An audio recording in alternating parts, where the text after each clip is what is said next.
O descaso do presidente Bolsonaro e a omissão do Ministério da Saúde faz com que o Brasil viva uma situação de calamidade pública na área da saúde. A pandemia do coronavírus, que era previsível, mas que não foi o suficiente para despertar a atenção e o interesse do governo federal para se preparar para enfrentá-la, hoje se espalha por todo o país. O coronavírus, que estava nas grandes cidades, agora avança não apenas para a periferia das grandes capitais, mas também avança para todos os municípios do interior do país, fazendo vítimas cada vez mais.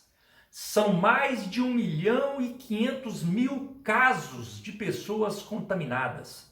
São mais de 60.000 pessoas mortas no nosso país.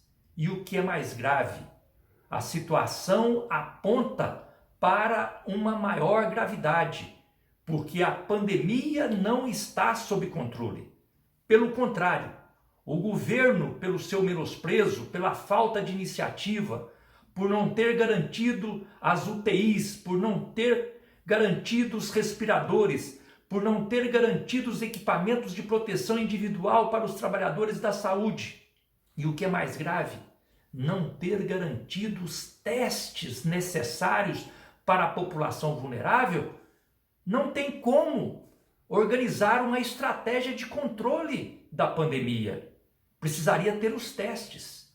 Como não tem os testes, a pandemia se espalha por todo o país. E o que é mais grave é que a comunidade científica admite que os números do nosso país, seja o número de pessoas infectadas, seja o número de pessoas em óbito, são muito maiores do que aqueles apresentados pelo Ministério da Saúde.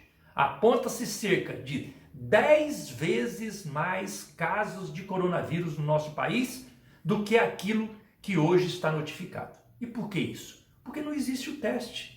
Se não existe o teste, não há como ter o diagnóstico.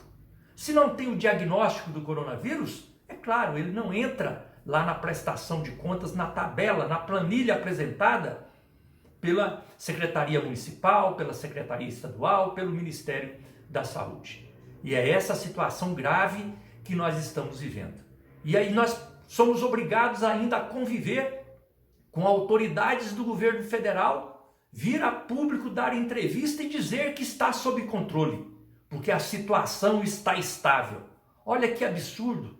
A situação está estável porque o número de contaminados se mantém no mesmo crescimento, ou o número de mortos no mesmo crescimento? Ora, uma estabilidade como se fosse o pico, com mais de 1.000 pessoas mortas por dia. Essa estabilidade nós não queremos. Nós queremos um governo federal, um Ministério da Saúde que cumpra o seu papel, que proteja a nossa população, que garanta os testes necessários para a população vulnerável, que garanta as condições básicas para atender as pessoas que estão contaminadas. Isso para preservar vidas e garantir a saúde do povo brasileiro.